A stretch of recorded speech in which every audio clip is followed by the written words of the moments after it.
Welcome into Extreme Talk, presented by GracePointe Healthcare.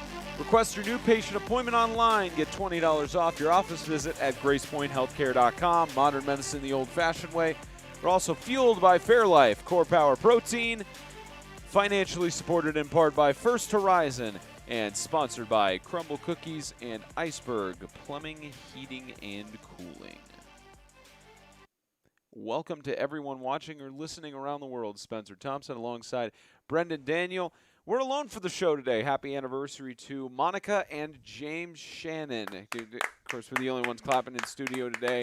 I think it's probably going to get it wrong. It's about 6-7 year anniversary for him, I think. Something like that. 6-7 years. They got two lovely kids and always great interactions with both of them. So happy anniversary to them both. You know, James. Happy anniversary, guys. Yeah, I think James told us about 2 weeks in advance. Said, "I'm not coming to the show this Sunday."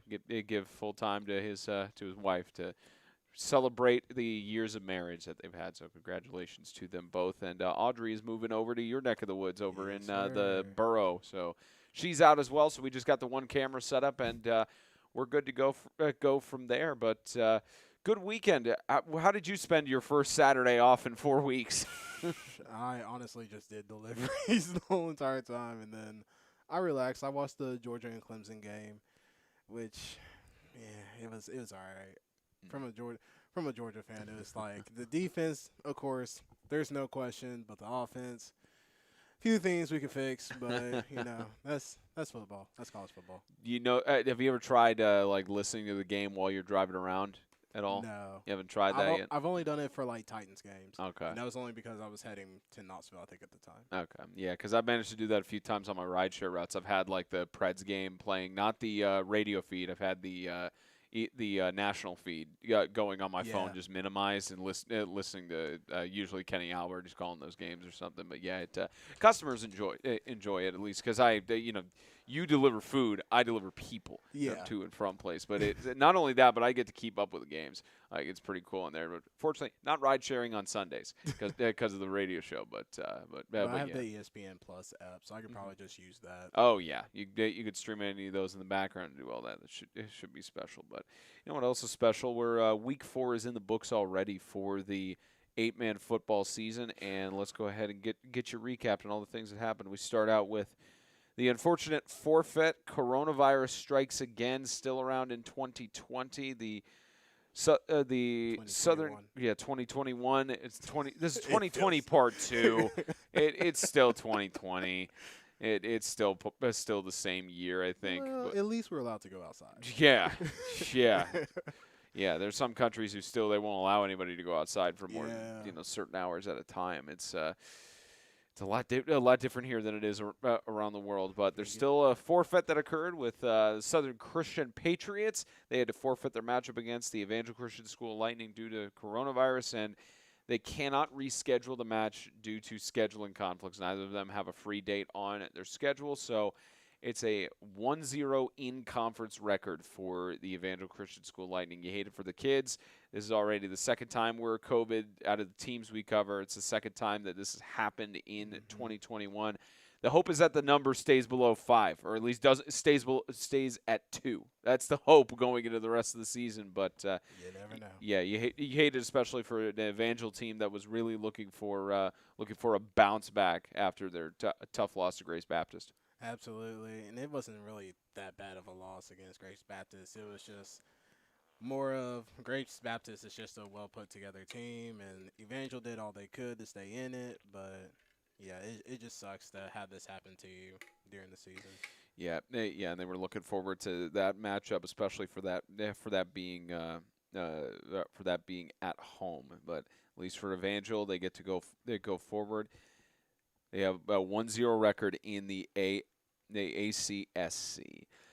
At least for the other matches that did actually happen, the Tennessee Heat on Thursday night, they had a contest against the Zion Christian Academy Eagles, and one of the only really close match of the evening, 27-20 on Thursday night. The Tennessee Heat got it done in Columbia. What a game! What a matchup, and especially for the Tennessee Heat, having that really tough loss against Ezekiel Academy at home, for them to bounce back and to be able to regroup and go down on the road to get that last touchdown win. It's pretty special for the Tennessee Heat. Yeah, and it looked like Luke Matthews had a pretty good, decent game, going 10 from 22 with 3 touchdowns but 4 interceptions. So it looks like Did you know Zion didn't make it easy, but they put the work in. And let's see, rushing wise, it looks like the star Washington here, the senior, put up 7 carries, 72 yards, and a touchdown. Yeah, Kyron Washington, we mentioned it, how he was still trying to get something going. Luke Matthews for the Tennessee Heat, under 50% of his catches, his passes completed.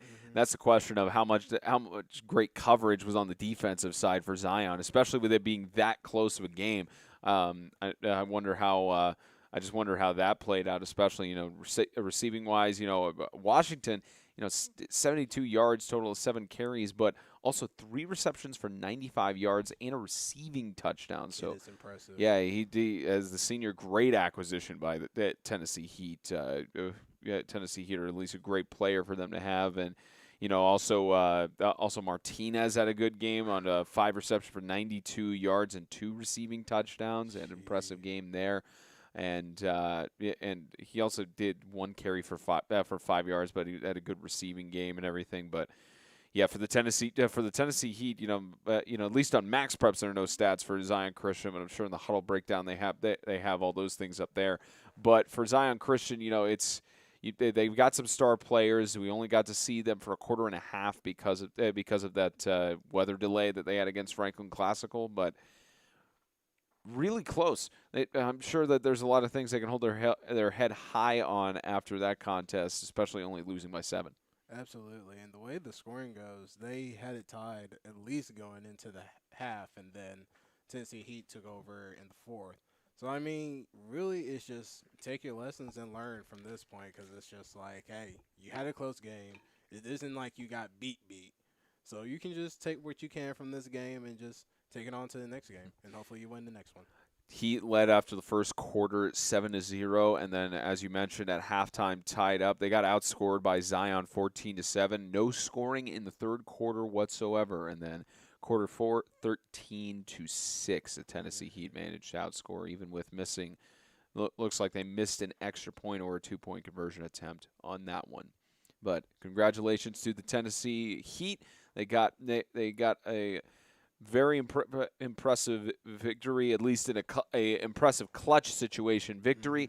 They now started their season at 2-2, and at least as of their schedule now for next weekend, they have an 11-man game against Clarksville Academy. And for Zion Christian, the struggles continue. They had their game postponed against Classical.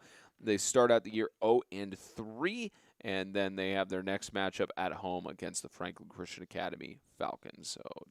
So hopefully they can either bounce back in that one, or in the following week at Lighthouse Christian, they can get their first victory in 8-man football. Other matchup that we were not at on Thursday night, a very much one-sided game. The South Haven Christian School Patriots 68, the Tennessee School for the Deaf Vikings 0, and that's the first matchup for the Vikings, their first time playing 8-man football since 2019 because of all their athletics being suspended last school year due to coronavirus. And for the South Haven Patriots, it's a question of, is it the teams they played, or are they that good? And it looks like from the stat lines and from their players that they have, it's very much a story of both. It's that they have they're playing teams that are struggling and are on down years, but at the same time, they're well composed, they're well disciplined, they're well structured, and they just showed it on Thursday night in Knoxville. Absolutely, just continuing their dominance and showing how much of a great team they are and coached. I'm looking at their schedule now, and I feel like the only team they really have to really compete with them is EZL Harding. So it's kind of just like, no disrespect to other teams. Like, don't think I'm just out here like, oh, you guys are trapped. But honestly, maybe they do just have a good team, and they just have like a schedule that can't prove it. But I'm sure EZL Harding will be the team that'll like prove it right there at the stamp and be like, they're actually a great team, instead of just, oh, we just play like lower end teams. I think that contest against Ezel Harding will be interesting. I also think September 17th, when they're in White House against Christian Community, that'll be a decent measuring stick too, because especially for South Haven, that is their second to last divisional matchup. But that game against CCS could punch their ticket as the number 1 seed in the North. I mean, it could also be the game against Ezel Harding, depending on how things play out. But at least for the Patriots, it's incredible stuff from them for a complete shutout. No specific box score on there is just reported 68-0 on the final, but for the Patriots, they just continue pressing on, and not even that, but to go from Springfield, I believe it was about 3.5 or 4 hours out to Knoxville from Springfield. Mm-hmm. So to have that travel on a Thursday and then to travel back, I believe in the same evening. Granted, you gain an hour coming back from Knoxville, but to travel back and to have all of that factor in for them to be as impressive as they were. And, it's tough for the Vikings, too, because first game back in 8-man football, first time getting back in the swing of things, new head coach, trying to get the new systems back and everything. You hope that going into the rest of the season that the Vikings can build off of some things. But at least for now, it's just a tough loss for the Tennessee School for the Deaf. Well, at the moment, it's just building a culture since all of it is brand new. And in order to build a culture, it takes time and patience, as I learned that from a class. Either class or from your football playing days. As of now, the Tennessee School for the Deaf Vikings, they start out 0-1. They had to cancel all of their out-of-state opponents because they could not have the budget to travel, as well as due to coronavirus, they cannot host any of the teams in their dormitories. So they were supposed to play a game next weekend against the Carolina Wildcats. That game has been canceled, and as far as I am aware, let's just look here. As far as I'm aware, that game is still not occurring. Because of them being out of state, but if it is, Carolina Wildcats are traveling to the Tennessee School for the Deaf. Otherwise, it is a bye week for the Vikings. And as for the South Haven Christian School Patriots, they continue their stride with a 4-0 start. They host the Sacred Heart of Jesus High School Knights next Friday in Springfield. As for the game that we were at on Thursday night, the Ezel Harding Christian School Eagles get their first victory in division in the rescheduled matchup, 48-22, and almost seems like kind of a blur what happened in that game, just because of all the things that have happened over the last few days. But for Ezel Harding, great performance all around by their squad. Lighthouse had some moments; it was close, but once it got to the third quarter, that's where Coach McGee and company just decided it's time for us to turn on the Jets, get things going, and shut this down. And that's exactly what they did in Antioch. Absolutely. And also, when it came to defense, they had their hands full with the running back from Lighthouse Christian, as he was a hard man to put down. But honestly, all around, the team did a great job. Offense was just amazing. There's no way Lighthouse could have stopped them, especially getting hit by the injury bug from Lighthouse's side. But other than that, Ezel Harding, great job on the win. Yeah, as far as looking at least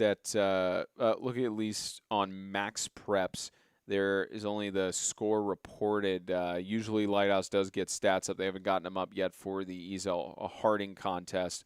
But again, 48-22, the majority of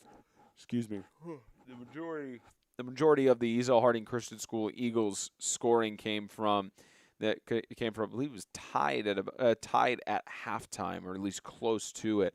And then heading into the second half, the Lions got maybe a score or two on their second and third string for both sides, and then the Ezel Harding Eagles just set it differently. And the clock was running in the start of the third quarter too. Around when it got to about a 20-point lead for Ezel Harding, they just kept it running and running and running.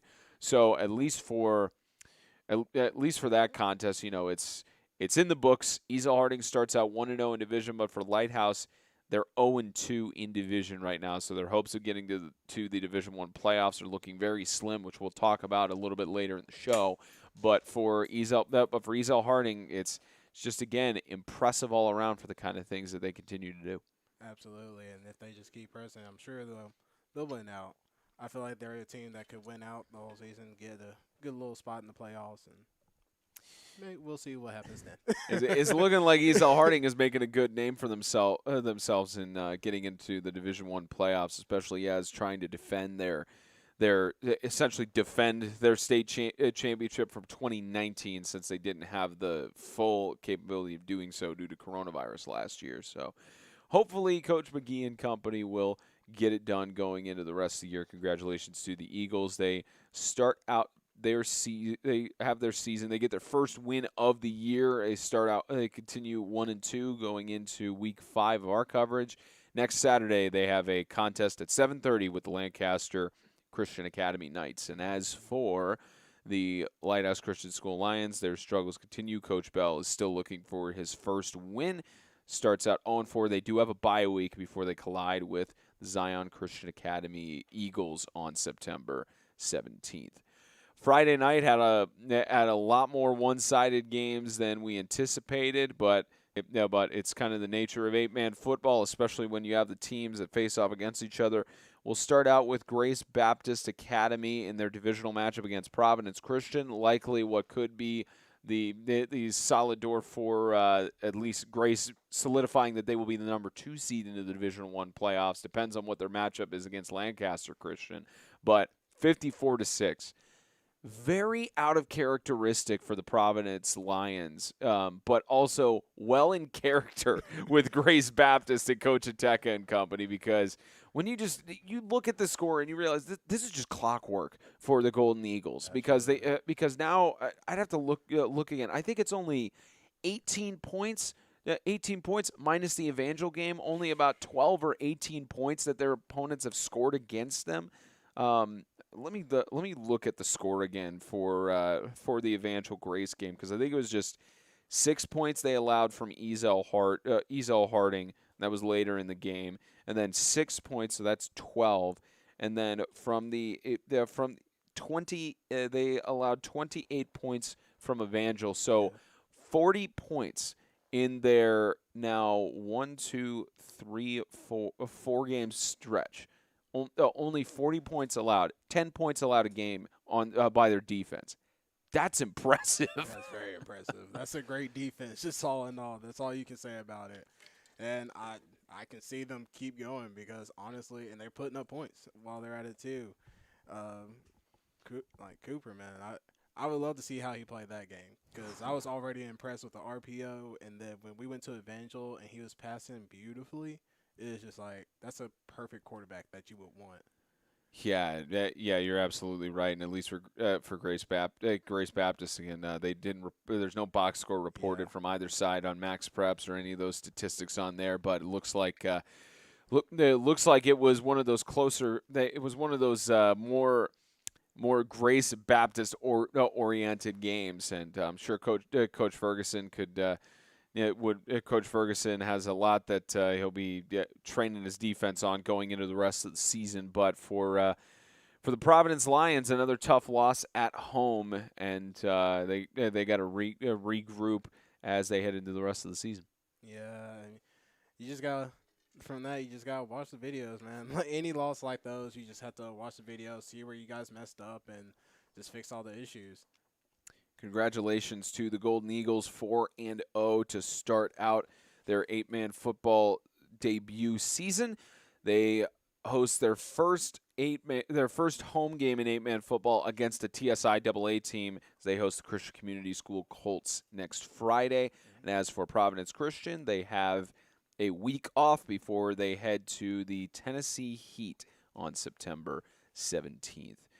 The Sacred Heart of Jesus High School Knights got the victory against Abundant Life Christian Academy, 44-18. A great victory for Sacred Heart, and I believe another one of those schools who does not report their information on Max Preps. Nothing on there, but Sacred Heart. It looks like the decision for them to go independent has paid off pretty well, because they're now just starting out 1-1.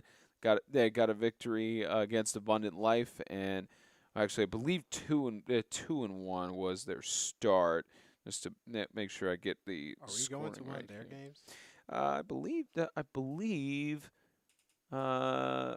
we'll probably find out later on in the year. You got to tune into Extreme Talk Sundays at 4 p.m. to find out. I believe we are. I think it's a way later on in the season, but we'll just have to see how things play out. But I will just look to make sure that I've got this right with Sacred Heart.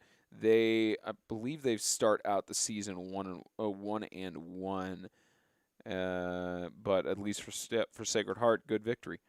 Absolutely, and they're 2-1. 2-1. Yep. Tennessee Heat 38-16. Yeah, I've got on the master schedule. They've got the Tennessee Heat on August 20th. Okay, so yeah, they beat the Tennessee Heat, so 2-0. Unless they've got another victory here that. Abundant Life is the. Yep. Oh wait, yeah. Abundant Life, and then West Memphis Christian. Yeah. West Memphis Christian. There it is. So they beat the Tennessee Heat. They're starting out 3-0 then. So no, they lost to Tennessee Heat. Sorry, I read that wrong. Okay. Yep. All good. All good. So yeah, you're right. 2-1. Started out 2-1. Just wasn't on the master schedule. Making sure I got it there, but. Sacred Heart starts out the season 2-1. They have a bye week for September 3rd before they travel to Springfield to collide with the South Haven Christian School Patriots, and they might need that. that'll be an interesting game to see as they hope to get their third victory of the year. The other game that we were not out on Friday night, the Freedom Cowboys and the Ezekiel Academy Knights, a lot more one-sided than anybody really anticipated. 32-7, not as out of hand as we're used to with either side in the contest that they play, but for Ezekiel Academy, they took a tough loss after a huge victory against the Tennessee Heat. And you look at the box score, Freedom started out 12-0, only got one touchdown in the second quarter for a 20-0 lead at halftime, and then unlocked it. Oh, excuse me. He was working hard, y'all. Y'all please excuse him. I need some more coffee in my system. So 32-0 was the score at the end of three quarters. Ezekiel Academy got their one touchdown in the fourth quarter, but again, Coach Collins just amazing job. The continued path of success through Huntsville, Alabama, but for the Knights out of Montgomery, I'm sure Coach Wilson has got a lot of things that they could have done differently and everything. It was at least talking with him. He was anticipating that it was going to be a really difficult matchup against Freedom, which is clearly the case on the box score. So I'd be interested to hear his thoughts on it. But at least for Coach Collins, looks like they got a good victory down in Montgomery. And honestly, when he was saying that, I was kind of looking at him crazy, like, come on, you guys are a lot better than what you're portraying. It's like you guys could at least keep it close with Freedom Cowboys. That was my thought at first, and then as you guys were like reporting the scores, I was like, really? Yeah. It's very, very much going to get one-sided out of hand depending on the week that goes. But at least for the Freedom Cowboys, great stuff from them, and congratulations to Coach Collins and company, 4-0 to start out the year, and then they travel next week to collide with East Central Homeschool. As for Ezekiel Academy, they start out the year 2-1. They have the Lighthouse Homeschool Warriors. They travel on the road to collide with their in-conference rivals. And finally, for the game that we were at on Friday night, the divisional matchup in the TSIAA North, one-sided victory for Christian Community. Coach Flanders got it done against Franklin Classical School, 54-6, and it's it's one of those tough situations. Right now, it looks like Okay, we got stats for both perfectly on Max Preps. We obviously shout out to Classical and Christian Community for getting those updated. I know it's obviously it takes some time over the weekend to update those things. Everybody gets busy and such, but at least for Classical and Community, they got them both updated on Max Preps for us to view here. So Christian Community, Caden Poulin, 10 for 14, 115 passing yards, QBR of 105.7.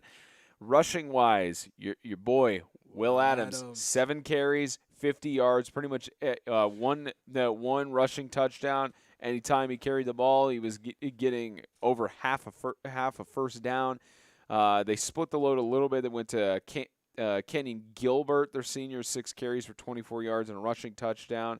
Braden Thornton got some more carries in there as well and was doing pretty well.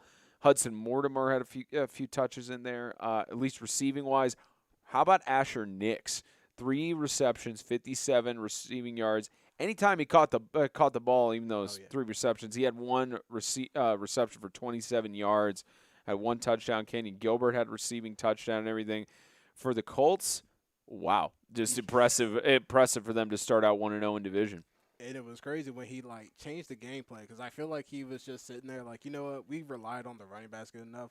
Let's give our freshman quarterback some love. Mm-hmm. And that's exactly what they did. I mean, it was very impressive.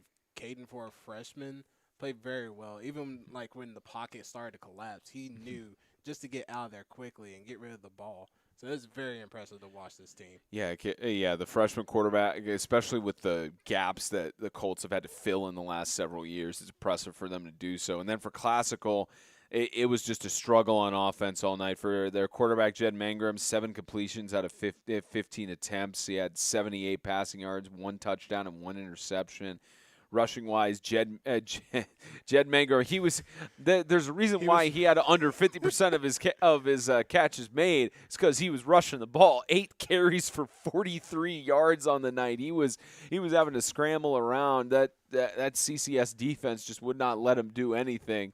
Jed Mangrum even had 1 reception recorded for 5 yards too, but Will Britton was his main target for 4 receptions for 49 yards. So yeah, Will Britton had some really good catches throughout the game, but it was just a struggle. But on defense, he had several tackles for loss by the Colts. Will Hinkle recorded 2 sacks on the night. With sophomore was pretty impressive. Yeah, I think it was just only 2 sacks on the night, but Will Hinkle had an impressive game. At least on Classical side, they had the total of about 2 sacks. Reynolds and Clark got 1 on Poulin. But tackle wise, Austin Reynolds had 11 assisted tackles total and everything. And then Jed Mangrum had 1 interception. How about the total of 7 passes defended and 2 interceptions by that CCS defense?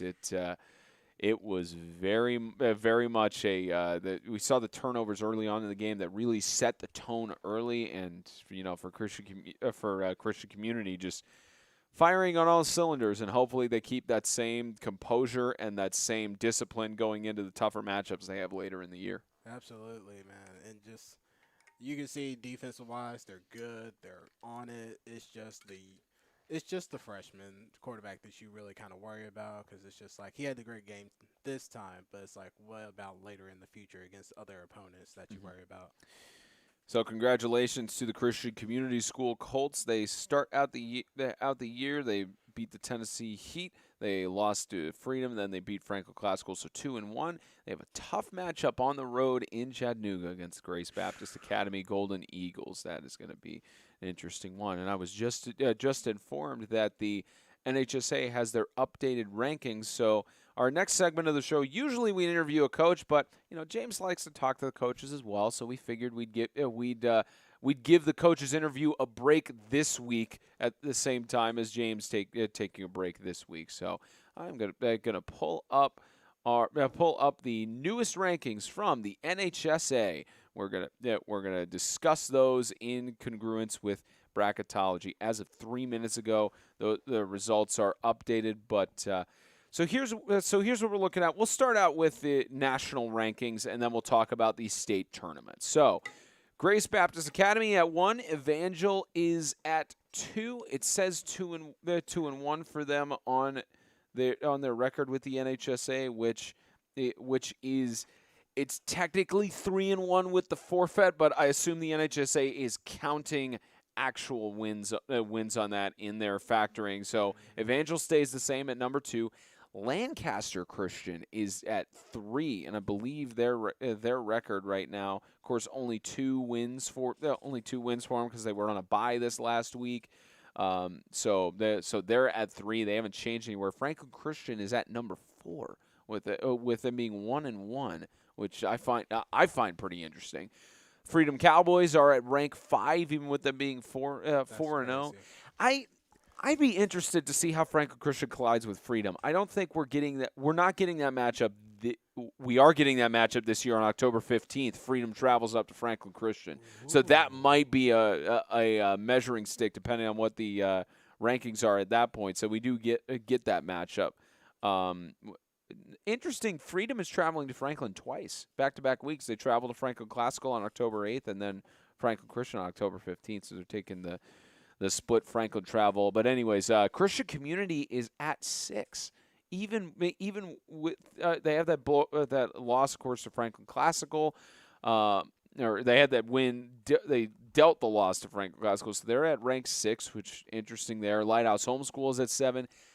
Even with the loss, Ezekiel Academy is at 8. I mean, let me look and see where they shaped up from their last rank. Ezekiel was at 5, so they went down 3 slots. That's what it was. And Freedom went up 1 slot. They were at 6, and then they were at 5. And Christian Community went from 8 to 6,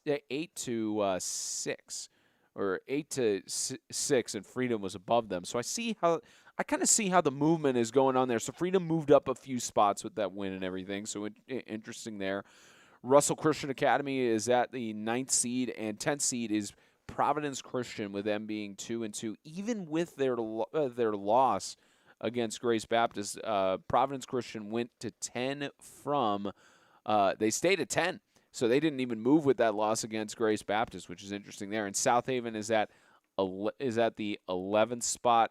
After their victory, they were at 12, so they only moved up 1 there. And Russell Christian actually jumped from 11 up to 9. So a lot of interesting moves on that national ranking. What are your thoughts on at least the top 10? Honestly, for the top 10, I would have expected the Freedom Cowboys to be at least like top 1, 2, or 3 maybe, because they've shown that they're a dominant team and they deserve to be in the top 5 in my opinion. Mm-hmm. But I'm really interested to see how they do these rankings. Like, what's the? Yeah, I think it's measured that it is by committee. They have multiple factors that come in, including win-loss records and probably strength of schedule matches into it a little bit and such. But there are a lot of different factors that go into it. So my guess is that from how impressive Lancaster Christian has been in those 2 victories, especially that matchup against Providence where it was 25-20, my guess is that for them to stay undefeated to this point is why they're staying up there. And maybe it's that their ranking doesn't, because they update them weekly. My guess is that for Lancaster Christian, they're not moving down because they didn't have a game this week. And it maybe, depending on how they won or lost or anything, it would have shaped it and such. But I think Grace and Evangel up at the number 1 and 2 seed, I think for now that's fair. Yeah. I think Freedom. I agree. I think Freedom being closer up to the top 4 on that. Maybe I'd say maybe put FCA at 5, Lancaster Christian at 4, and Freedom at 3. But the only reason I say that is because we just haven't seen enough of Lancaster at this point. Which I mean, you'll see that with them being the only matchup this coming Saturday. You'll see how Deuce Bragg is and how their offensive schemes are. And, for Franklin Christian, I mean, they've only had their 2 games and they've lost to Evangel. So I'm surprised that they're still up in the same top 4 as Evangel with that. But it's interesting. It's very interesting to see. The Tennessee Heat, they're down at 13. They jumped down a few rankings on there. Southern Prep is down at 16. Some of the other teams, at least that we cover, Ezel Harding is down to 29 on the rankings. Classical's at 31. How far did Ezel Harding drop in the last one? They're at 29 now. They were Ezel Harding was at 29. Okay, so they're staying in the same rankings. It's interesting. It's a lot of interesting stuff to observe for the 8-man football world, and it's pretty special to think that with these rankings that those top 4 we could get Grace and Evangel rematching in the national championship, if the season were to end today and the top 4 teams are the ones who are in Florida, it'd be Grace versus Franklin Christian. Freedom would be out. Now that's assuming that the top 4 teams all would go down to Florida, but Freedom would be out if it's just the top 4 teams. All these teams need to go to Florida. I'll be honest. I'd say at the minimum, at least the top 8. Yeah. Top 8. You could do a Division 1 and Division 2 bracket at least over the span of those that 4-day weekend. But I think no, I agree. I think all those top 8 teams should go. I think what it should come down to at least is I don't know how they're gonna select it this year. If they're gonna still do the 4 teams, or if they're gonna do a Division 2 bracket or something like that, because it also depends on which schools accept or not. But we'd have Grace Baptist, Franklin Christian, 2 Tennessee teams in the one semi, and then Evangel against Lancaster Christian in the other semi. Which you'll get to see Lancaster Christian this Saturday in some regards. Well, I mean, they're the only matchup on Saturday, so we'll see them in some regard or another. But at least we've seen Grace, we've seen Lancaster. It's gonna be interesting to see how Florida shapes up. But yeah, those are your updated rankings as of Sunday, September 5th for the NHSA tournament, or the NHSA 8-man teams that they have in their cycle there. And hopefully it continues to get even more interesting as the weeks go on, as we get into the second weekend of September. Okay, bracketology. The actual physical bracket for the TSIAA and the ACSC. So we're doing 2 brackets that I'll show you guys week by week. That's not going to be today. We'll start that as the playoff picture gets a little more clear, which it should next week, because we've got some divisional matchups this coming weekend. We've got Ezekiel Academy against the Lighthouse Homeschool Warriors. That's in division. I believe North River Christian is independent, so that doesn't have any factor in there. But Ezekiel Academy against the Lighthouse Homeschool Warriors, that shapes things up. Other matchup in division. Oh, so there's also Zion hosting Franklin Christian, so that affects Division 2. At least for Zion, it faces something on there. But at least for now, there's one matchup in the ACSC that will help shape things. But let's go over some bracketology. We'll start with the ACSC because it's the shortest list. Only evidence we have right now, Ezel Harding is 1-0 and in division, and the Lighthouse Homeschool Warriors are 1-0. Again, that victory from Evangel is from the forfeit with Southern Christian. And for the Lighthouse Homeschool Warriors, that was their victory against Southern Christian. So that at least shapes it. That at least shapes it there. So the way the ACSC works, they're looking at potentially expanding it to a 4-team playoff next year. But for now, they agreed it's still going to be the top 2 teams, since there's only 5 teams in the conference. So the top 5 teams in with their in-conference record, they will head to the state championship. So that is very short on there. So if the season were to end today, Evangel and the Lighthouse Homeschool Warriors would collide for the championship. So not much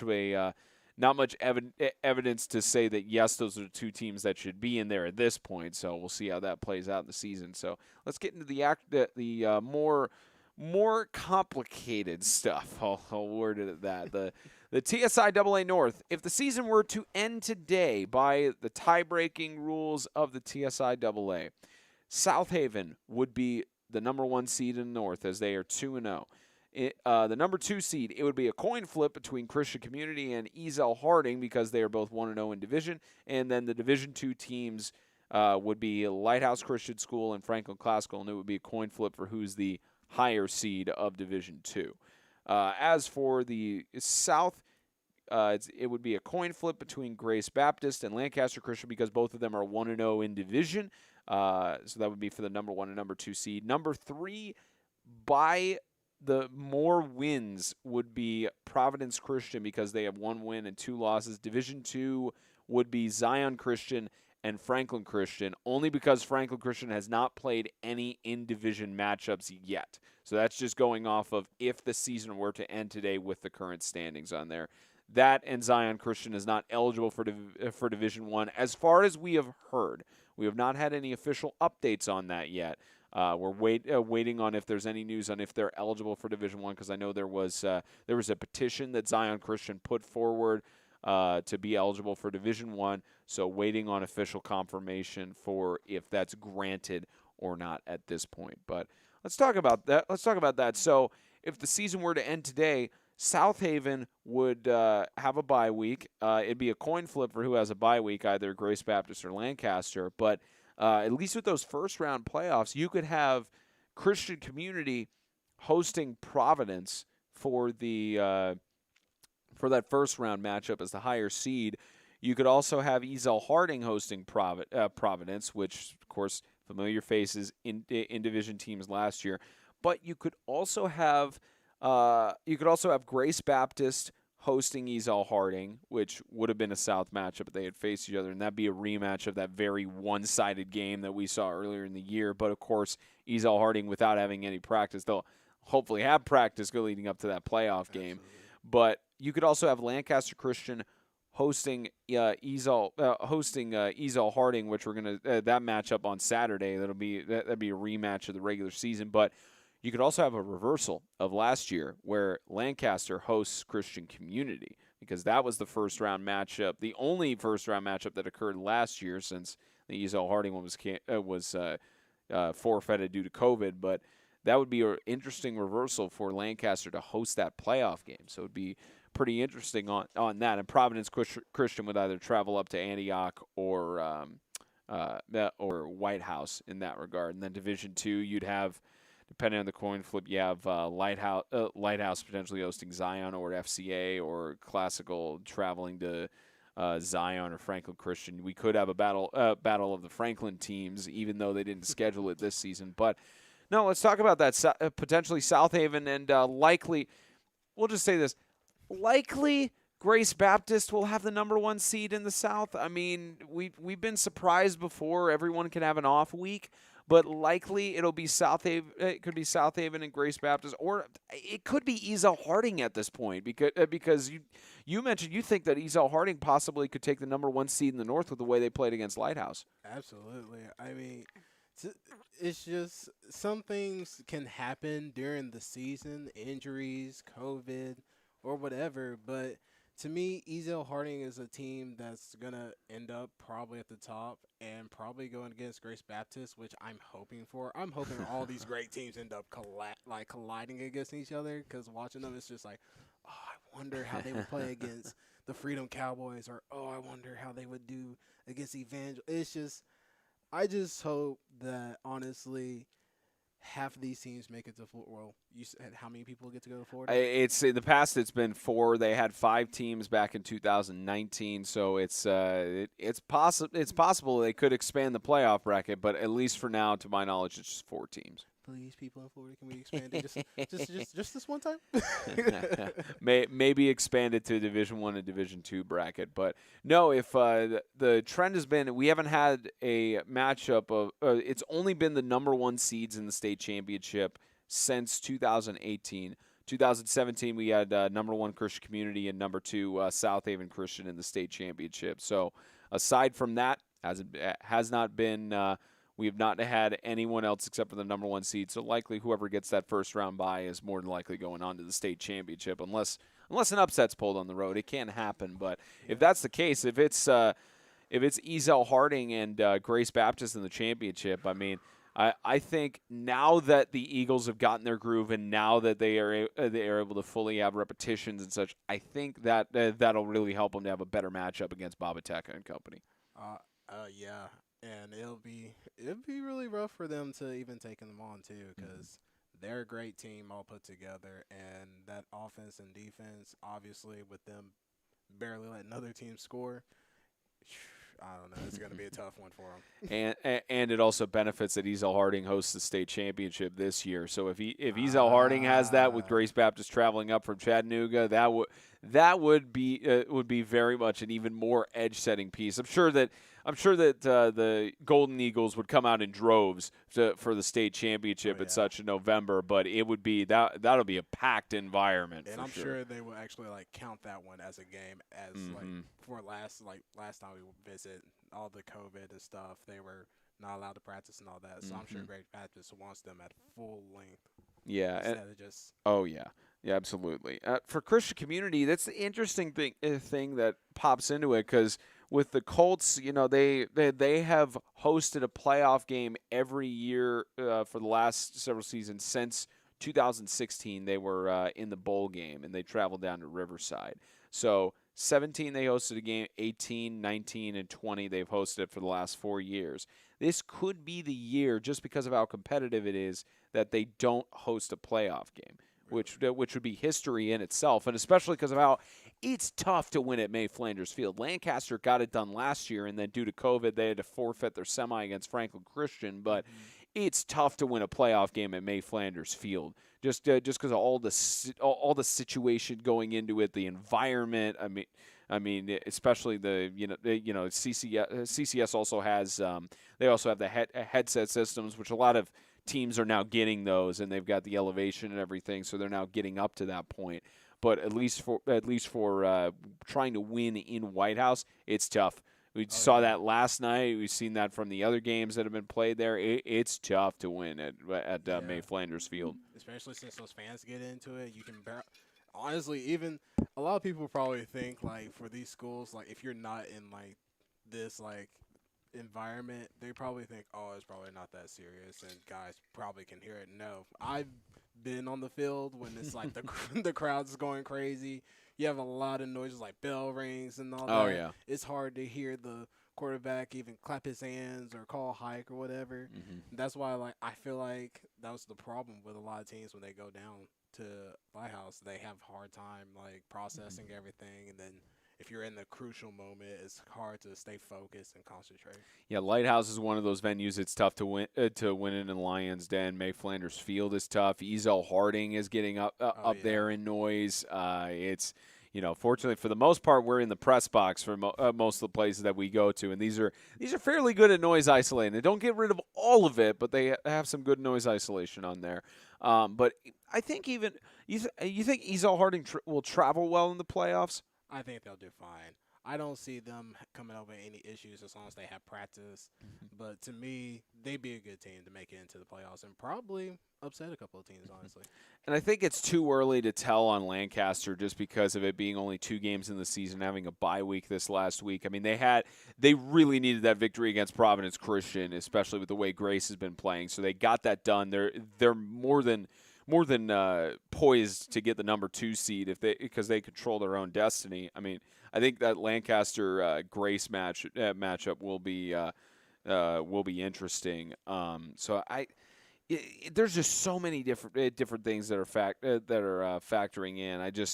I don't know with Lancaster. Saturday, I think that'll be a telltale of how their offensive schemes are, and that'll be a good measuring stick of how, even though it's against Ezel Harding, that could be a playoff matchup or a preview of the first round of the playoffs. But I think for Lancaster, it comes down to that matchup against Grace Baptist, which that occurs on September 17th. So not this Friday, but the following Friday. Oh, yes. That's going to be. That game is essentially going to determine, I think, who's the number 1 seed, just because of the way things have played out. Because Grace has already beaten Providence. Lancaster has beaten Providence. So I think by tiebreakers, that's for the number 1 seed in the South. So that'll be interesting to see. And that game is in Chattanooga. That's at Grace Baptist too. So that'll be very interesting. For Providence, they've got a good squad. Of course, with last year, they were ineligible for the postseason because they chose to have the player who was 19 past the deadline. They decided they wanted to play one season with him, so they were okay with being ineligible. But for Providence, they have a bye week before they play the Tennessee Heat, and their last in-division matchup is at Franklin Christian on October 1st. So Providence at this point, they essentially know their playoff destiny. If they can beat Franklin Christian, they put themselves in a better situation of getting that 3 seed. But if they lose to Franklin Christian, it more than likely knocks them to Division II, with being 1 and 3. So they would join Zion most definitely. But for Providence, if they can get that victory and if they can go 2-2 and get on the road in the playoffs, how dangerous do you think they'll be against any of those North teams, against Christian Community or Ezel Harding? I don't think there'll be much competition, honestly. mainly because I feel like Christian and Harding, they're like complete teams. And I haven't seen Providence yet. I'm hoping to maybe watch them one day. But honestly, Ezel Harding, they're a tough team to beat, especially Christian community. They're a well put team. They're coached very well, as we saw yesterday. Defense, offense wise, hard to beat. Yeah, and Providence is coached really well with Ferguson. It's just when you we mentioned it several times on the show of that it takes time to build a winning culture, and this is only the second season of varsity football at Providence in their school history. So it's building that winning culture, trying to get things going over time is what it really comes down to. So for Coach Ferguson and company, maybe they get that 3 seed and they can at least get to the playoffs. And for the first 2 years of your program history, to get into the state playoffs, that's impressive in and of itself. And I'm sure they're trying to get the kids as well. Oh yeah. I don't know how it usually works around here, but like even for like the school I went to, like even like kids on the football team, we were still trying to recruit other people like from the basketball team, soccer team, and all that. So it's kind of like that also. You kind of want to get the kids to come in and play with you guys as well. Yeah, and with Providence Christian, they definitely have they're very much a basketball heavy school with the TSSAA, but they're changing that. They're changing that now. So they're trying to shift that in everything. Try to get one of those basketball players, get wide receivers, man. Yeah. No, you're absolutely right. But that's your bracketology for now. So nothing truly conclusive other than South Haven has essentially clinched their spot in the Division I playoffs unless they lose out their next divisional matchups, and then a coin toss has to happen. So nothing. I know. I apologize. It's just because of how confusing the tiebreakers are. South Haven has not officially clinched a playoff spot yet. If they go 3-0. Then they're guaranteed to get into the Division I playoffs because of it being 5 teams. But they have to win one more North matchup, and at least for South Haven, that matchup comes on September 17th at Christian Community. They could do it then, or they could do that at Ezel Harding on September 24th. So no official confirmation yet on in terms of punching their ticket to the Division I playoffs, but everybody's still fighting. The only thing we do know is that Zion Christian, as of now, they are only eligible for Division II. That's all we know, and well, at least in terms of the South. In terms of the North, Lighthouse and Franklin Classical, they don't control their own playoff destiny. They can try to force a coin flip and win out the remainder of their divisional matchups to go 2-2 and hope that other things domino effect. But at least as it stands now, Lighthouse and Classical are more than likely the teams that are going to go to Division II for the TSIAA North. So that's your bracketology. Probably 2 weeks from now, after Week 6, is when we'll start showing the playoff brackets for both the TSIAA and the ACSC. But a lot of interesting stuff to think about going into Week 5. So Week 4 is officially in the books for the 8-man football season. We're 1 week into September already, or about half a week. We're getting into our first full week of September here, and should have started out the show by saying this, but happy Labor Day, everyone. Happy Labor Day. Glad you guys are spending your Sunday watching us live. All 17 of you right now. Make that 18, but all 18 of you. So you could have been anywhere in the world, but you'd rather be here with us. And I would just like to point out real quick, we do have a confirmation on the national rankings. A shout out to Hank St. Dennis on this. Mentioned that Franklin Christian, they played a solid game versus Evangel for their first game of the season with their loss 41-29. The travel to Evangel just gave the Lightning a 6-point advantage because of it being at their home field, so not too bad. Combine that with Franklin Christian's passing game being good, which bodies well in 8-man because of the one-on-one coverage. He also went by Freedom living by the run, and Ezekiel never made the effort to force Freedom to pass, so Freedom dominated the time, and Ezekiel's offense never could get in sync. So good analysis from Hank St. Dennis on there. It gives a little bit of insight into why Franklin Christian is still up there in the 4 seed. And I think, as we mentioned, I think for Franklin Christian it's going to be interesting. They have They have their contest at Zion Christian next weekend, which we'll get into that. But their really toughest opponent would be at Lancaster Christian right as of now on September 24th, and then they host Grace Baptist on October 8th. So we'll see how it goes. But week 4 in the books. We now go to week 5 of the 8-man football season, and time for us to join us in following along on your helmet schedules from top to bottom. And since James is not here with us, he did send me his game picks ahead of time, so I will read them out as we go through. So North River Christian School travels down to the Evangel Christian School Lightning. North River still not in the ACSC. They're just an independent team at the moment. They could possibly join in. They're playing several teams in the ACSC right now. James is picking Evangel on this contest that's home for the Lightning. Who do you got this week, Brendan? I got Evangel. You got Evangel? I got Evangel. We're just going to agree on that one because I've seen Evangel. They can put up some work, so I plan them to do the work as well. All right, well, easy decision for you guys on that. All right, the Ezekiel Academy, they take a travel not too far for them. They head over to the Lighthouse Homeschool Warriors. James is taking the Lighthouse Homeschool Warriors on this one. And with Ezekiel Academy taking that tough loss against Freedom, they're looking for that first in-conference win to put them in great positioning for the state championship, to at least try to get them in. So September 10th, Ezekiel at Lighthouse Homeschool. Who's your pick this week? That's tough, too. They're at Lighthouse, too. You know what? I'll say they get that dub. I'll go with Ezekiel Academy. I feel like they'll bounce back. All right, a split decision on that one. The Freedom Cowboys, they travel to East Central Homeschool, and James has got the Freedom Cowboys going on this one. Right, I'm Cowboys. Agree easy on that. Sacred Heart, they travel to Springfield to collide with the South Haven Christian School Patriots. James has got South Haven taking the victory on this matchup that is independent of the TSIAA. What say you? South Haven as well. All right, Ben Soto, keep showing out, bud. Oh, yeah, Ben Soto just keeps showing out on that. Ooh, yeah, it very much could make or break the situation. Southern Prep Academy, they host Solid Rock on Friday night. James did not give me his prediction on that one. Ooh, James did not. James didn't give me his prediction on that one. I believe he's got Southern. I'm pretty sure he's got Southern Prep winning that one. I will text him just to make sure. Let's see, Southern Prep prediction against Solid Rock.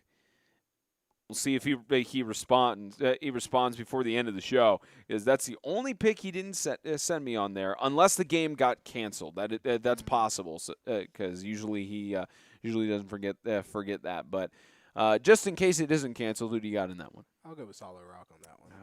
All right, and likely James will go with Southern Prep on that. 11-man game for the Tennessee Heat. They host Clarksville Academy. James picking Clarksville Academy to take the victory. What say you? I'm probably gonna go with James. Tennessee Heat has been going through some struggles lately. Maybe they'll fix it that game, but I don't know. I highly doubt it. All right, you guys are sticking with Clarksville Academy on this one. All right. As of now, the Tennessee School for the Deaf game is still on, with them hosting the Carolina Wildcats. To my knowledge, James has got the Vikings getting their first victory of the season on Friday night against the Carolina Wildcats. What about you? Absolutely. First game jitters always happens against South Haven, but they'll get this one. Just got a text from James. The game against Southern Prep was canceled, so we were correct on that. So doesn't matter. It doesn't matter on the prediction for that one. So it's a bye week for Southern Prep Academy, updated on our schedule. And I'll just clarify with what the Tennessee School for the Deaf situation is. And last, but certainly not least, at least out of the games that we're not covering, Zion Christian Academy. They host Franklin Christian. James has got Zion Christian winning this one. Yeah, I'm going with Zion as well. After what they did against Tennessee Heat, I think they got their team in motion. I think they're ready to go. Yep, and that game, of course, in Columbia, they got another home matchup. All right, James isn't here to give a drum roll for us, so we'll just give here. The Kingdom.com Extreme Game of the Week is in Chattanooga. We're headed down to Grace Baptist Academy, not at their permanent venue. They're hosting games at a middle school due to the devastating tornadoes that happened in Chattanooga over the last year and a half, I think almost 2 years, something like that. The 2022, they'll have their own venue finished with construction and such, but we will be in Chattanooga. The Christian Community School Colts take about a 4-hour drive, I want to say, down to Chattanooga from White House, Tennessee, to collide for that matchup. Should be interesting to see what Coach Flanders and company does against Coach Ateka and the squad. It's I think with two structured teams, even before we get into the prediction of this, I think with those two structured teams, this is going to be this is going to be a close matchup. I mean, we got surprised with Ezel Harding, but that's also because they didn't have practice. But I think with a well-practiced team with structured systems in place, I think this is going to be a pretty good matchup if the Colts defense can hold up. Yeah, this is going to be the one game I'm going to be upset I'm going to miss. But, hey, you know what? I'm going to try to watch it during my little fiascos. All right, looks like that Tennessee School for the Deaf game was not canceled. That's confirmation I got on there. So, all right, James is going with the Golden Eagles. Has them winning that game against Christian Community. You gonna take the Colts going on the road? Man, I'm so tired right now. It's been a long weekend, even for Labor Day weekend. Ours started on Thursday, and even though we had Saturday off, it's still Sunday here, and I have a feeling all of us are still going to be doing some work on Monday outside of this, but still got some stuff we're doing on Labor Day. But you know what? Let me go with the Golden Eagles. I feel like that trip is going to hurt Christian Community just a little bit. All right, and especially with them gaining an hour, with them losing an hour going forward. So probably if they're going to get on site at about 4, they have to leave at 10 or 11. Yeah. So well, let me just clarify and make sure that I have the address correct. I'm pretty sure this is the right one. From here, it is 2 hours and 27 minutes from the GracePointe Healthcare Studios. From Christian Community School in White House, Tennessee, it is 2 hours and 40 minutes. I was incorrect. So they just go down 40. So 3 hours, but 3 hours. So not as bad of a travel, but they still lose an hour. So they'll have to, if they want to beat Nashville traffic and everything, they'll probably leave at 1, I'd say. Well, actually, no, because if they leave at 1, they'd get on site at 5. So if you want to get on site at like 4:30, you leave at about 12:30. You'll probably leave at 11, just to be safe. Just 11 or 12, something like that. So that'll be an early release from school for that'll be an early release from school for the Colts, and hopefully it doesn't break the routine too much, as we know that Coach Flanders loves the game day routines. All right, so you both got Grace Baptist winning that one. And Saturday, the only game occurring, we will be live from Smyrna Middle School. The Lancaster Christian Academy Knights host their home games there, and they will host the Ezel Harding Christian School Eagles in a matchup that usually happened at the end of the season. The last 2 years it did when Ezel Harding was in the conference. That happened the last week of the season to determine the final seeding for the playoffs. It is now an interdivisional matchup that could be a preview of the first round of the TSIAA playoffs. So, James has chosen Ezel Harding to get the victory at Lancaster on that one, and it should be, again, two structured teams, two teams that have really star players on both sides. Close competition, but got to make a prediction on this one, Brendan. I'll go with Lancaster. I haven't seen them. I'll just ride with Lancaster. I'm sure they'll upset them. You're just going to just ride with Lancaster on that one, huh? Yeah. All right. The points they've been putting up, I'm kind of like, okay, we'll roll with Lancaster. We'll see how it works. All right, split decision on that. All right, well, usually I get James's shout-outs on the show, but obviously he's not here. I'm sure he'd want to give a shout-out to Monica Shannon for all the hard work she does behind the scenes, all the tolerance for James doing what he does, but all the love and support she gives to the rest of us and everything we do. Or much love to Monica and as well to James, and happy anniversary to them. I'm sure that they are enjoying themselves for their wedding anniversary, and I'm sure he'd give he'd probably give some other generic shout-outs or some things like that. Not even generic, some genuine shout-outs for some other things that are close to him. But happy anniversary, Monica and James. Absolutely. All right, what are your shout-outs for this week, Brennan? I don't have any shout-outs this week. Nothing this week? Nothing this week. Not anything about shout-out to the guys? Well, you didn't have anyone say humble pie or anything like that this week. It was a quiet it was a quiet week so far. That's why you went with Grace this week. Yeah. So that because otherwise you're going to hear it from their press box, at least for the press box they're running down there. Don't remember. I won't be there.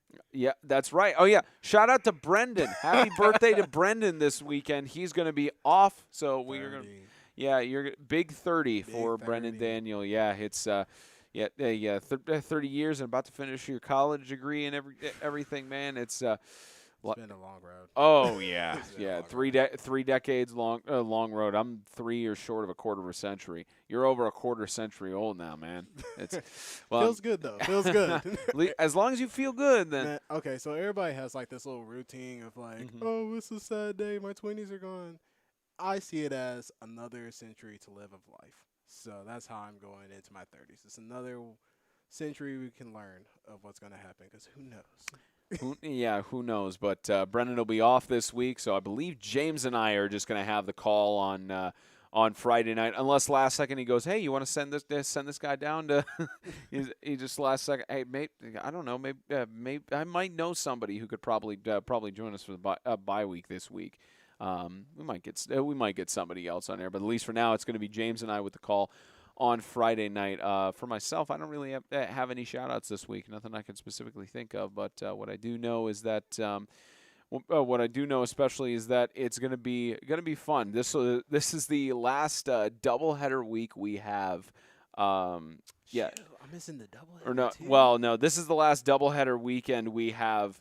For 1 week, because then there are no games on. I think there is there are no games on Saturday of next weekend. They're all the games stacked on Friday. Then we have a doubleheader in September.